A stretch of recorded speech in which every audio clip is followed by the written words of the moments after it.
ता दादू जे बाशऊर साहब इन ख़बर है। दादू शहर जे हर बाशऊर इन खां वाक़ुफ़ है। त गुज़िरियल तक़रीबन 6 महीननि खां वठी दादू शहर अंदर बदमनी चोट चढ़ियल है। फुर धाड़ा चोरियूं कारोबारी माण्हुनि जे वापारनि खां, कॾहिं सब्ज़ी मंडी मां, कॾहिं दुकान टोड़े चोरियूं थियनि थियूं। ऐं माण्हू जेको आहे सो दाहूं करे करे पिया आहिनि। शहर जा माण्हू, सिविल सोसाइटी मरण घड़ी ताईं बुख हड़तालूं थियूं आहिनि। नतीजनि माना जेको ज़िले इंतिज़ाम आहे, जेको इंतिज़ाम सरबराह आहे SP, उन ते कंहिं क़िस्म जी जूम कोन थी चुरे ऐं न कंहिं वैसे शइ खे बदिली थो करे, न वरी हू कंहिं क़िस्म जी का रिकवरी थिए थी। सवें गाॾियूं फुरियूं, सवें चोरियूं थियूं, सवें धाड़ा लॻा आहिनि। माण्हू महफ़ूज़ न आहिनि, माण्हुनि जी जान महफ़ूज़ न आहे, माण्हुनि जो माल महफ़ूज़ न आहे।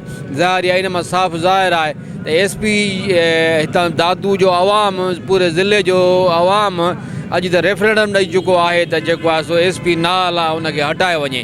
पर त चूंडियल नुमाइंदा SP खे जो ज़ाहिरी आहे वेहारियूं वेठा आहिनि, त चूंडियल नुमाइंदनि जा ज़ाहिरी आहे SP खे जेको आहे सो मफ़ाद आहिनि SP में, ऐं उन में मंथली आहे भाङे भाई। और असीं ईंदा सम्झूं असीं इन वापारनि सां शहर वापारी असीं सभु गॾियल आहियूं, शहर जा आहियूं। असां सॼी उमिरि धरती जे माण्हुनि जे हक़नि लाइ जिदोजहद रही आहे।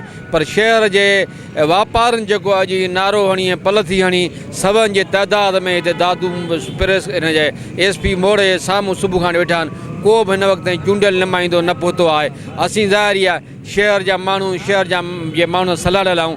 हर पल में जेको फ़ैसिलो कंदासीं साण माना विख विख में गॾु आहियूं।